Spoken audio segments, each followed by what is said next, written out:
I'm naked from the shower, but I'm not gonna show you my parts. Maybe my foot.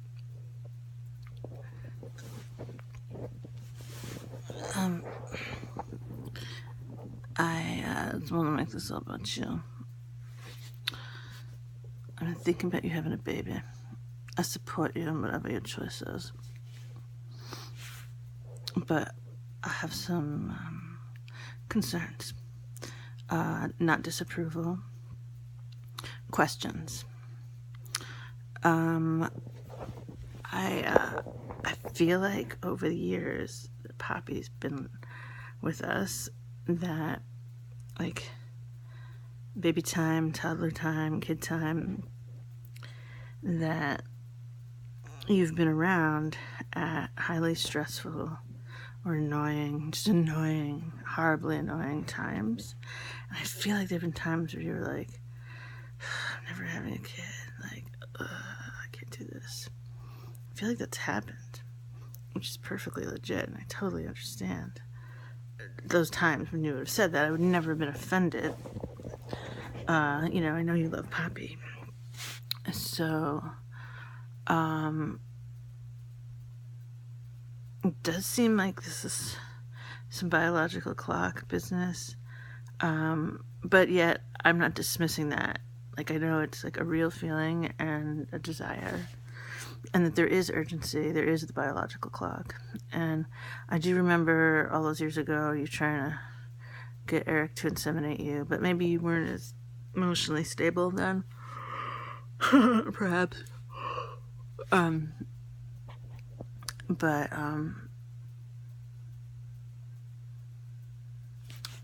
told Paul about it. And he was like weirdly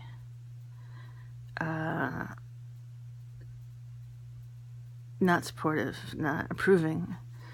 I was surprised. I mean, I just thought he would be neutral, or maybe be like, oh, does she realize how hard it's going to be, or something like that. But, and I told her that you were like, on one hand looking into friends, and on the other hand looking into sperm donors, anonymous sperm donors.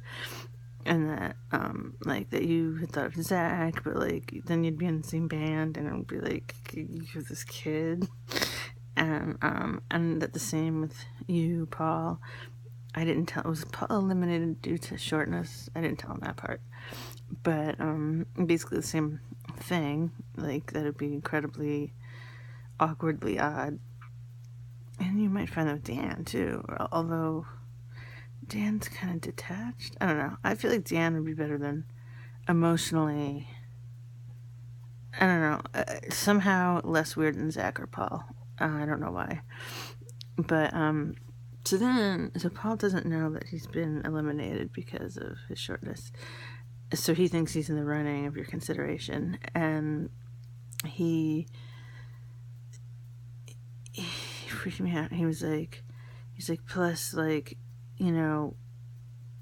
we'd be helping to raise her child, our child. And I was like, what do you mean, our child? And he's like, hers and mine. And I was like, she's not looking to have a child with you. She's just looking for a sperm donor. She wants to be a single mother. And he's like, that doesn't feel right to me. He's like, I feel like it's sad to deprive a child of its father, and I would want to be his or her father if she's my sperm. And I was like, I knew that he'd been eliminated. I'm pretty sure, right? He'd been eliminated. But I was feeling threatened anyway. I was like, so what? Like, first of all, I could live communally with you and your baby. Like, I could see that if we had the right home, if we had this home in Portland or something, like, I'm into that idea. But he's not talking about, like, he's talking about, like, sister wives. not that he would be your sex partner going forward, but that he would be raising that child or being a father to that child just as much as he's a father to Poppy. And so I got kind of mad, and I was like, you're the father of Poppy. I was like, you wouldn't be Anna's child's father. And he was like, yes, I would. He was like, if I gave my sperm, I don't know what exact words he used, but he was like, that would be my child. And I would help raise that child just the way I've helped raise Poppy. And I would love that child the way I love Poppy. Like, and it's something about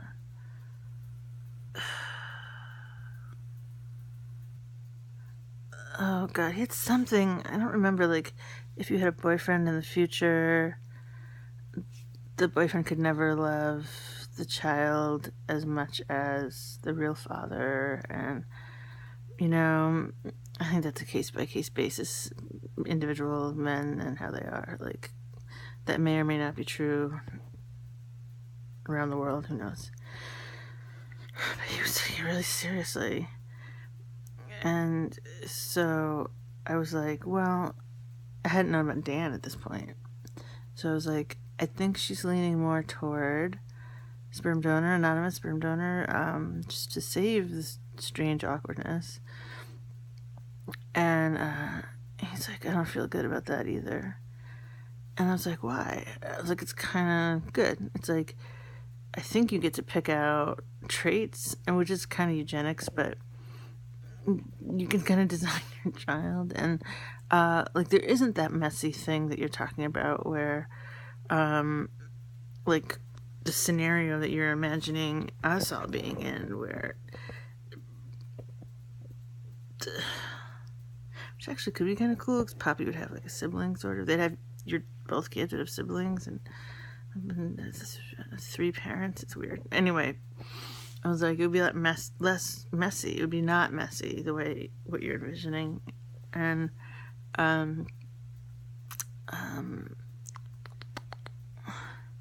sperm bank. And he's like, I have a problem with that. And I was like, why?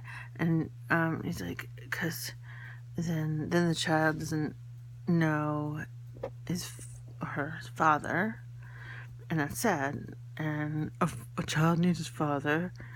And so I kind of felt persnickety about that. Like, I was like, well, I was like, kind of what you said. I was like, Anna's had a rough time with relationships, and would you want anyone that she's dated to be the father of her child? Like, this is her time to do it or not do it. And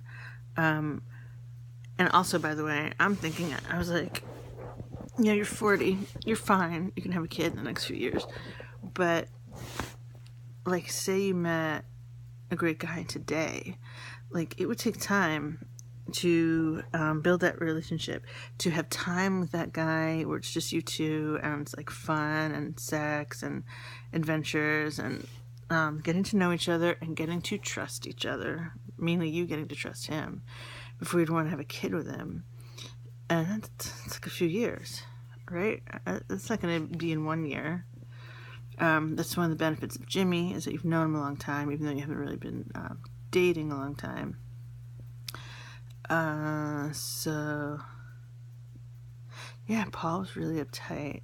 I did say that Jimmy seems to be top contender, and he was okay with that, because you'd be in a relationship, you'd be with a man. It was like some kind of man.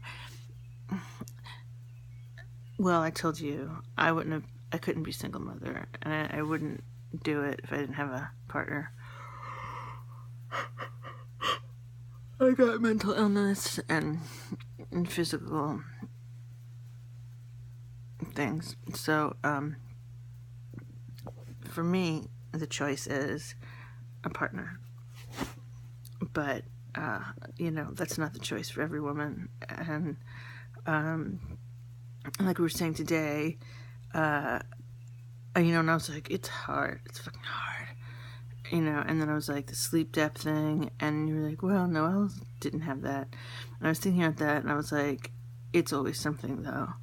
Like, I know moms who are, 10 years younger than I am, physically fit, and baby has colic, never stops crying for 3 months, never fucking stops crying, or whatever. Maybe there are newborns that are like easy peasy, fine.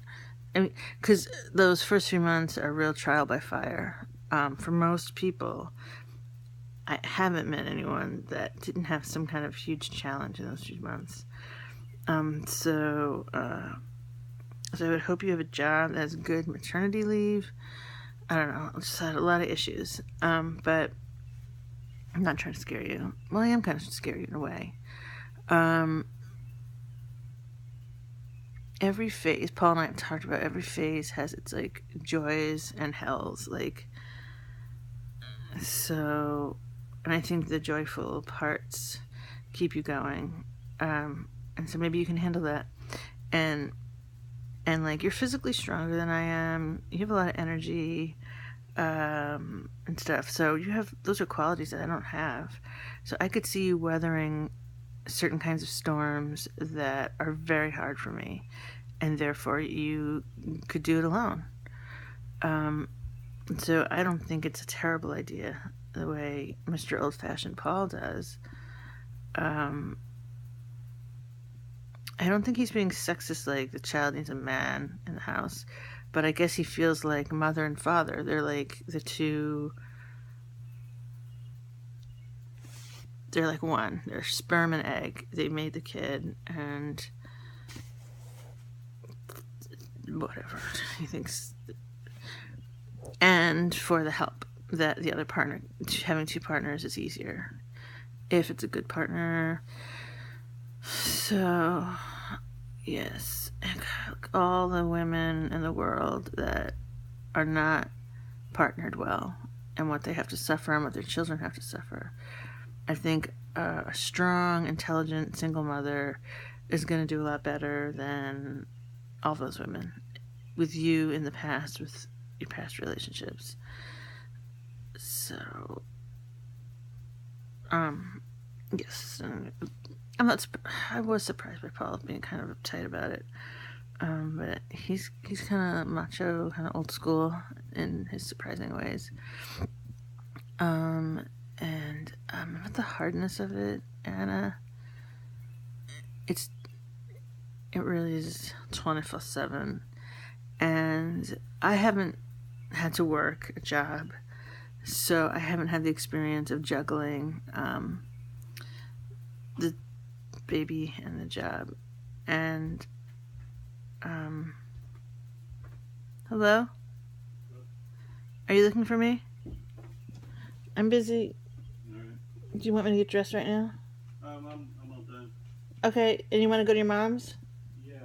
Okay, I'll be dressed in a minute. Could you shut the door?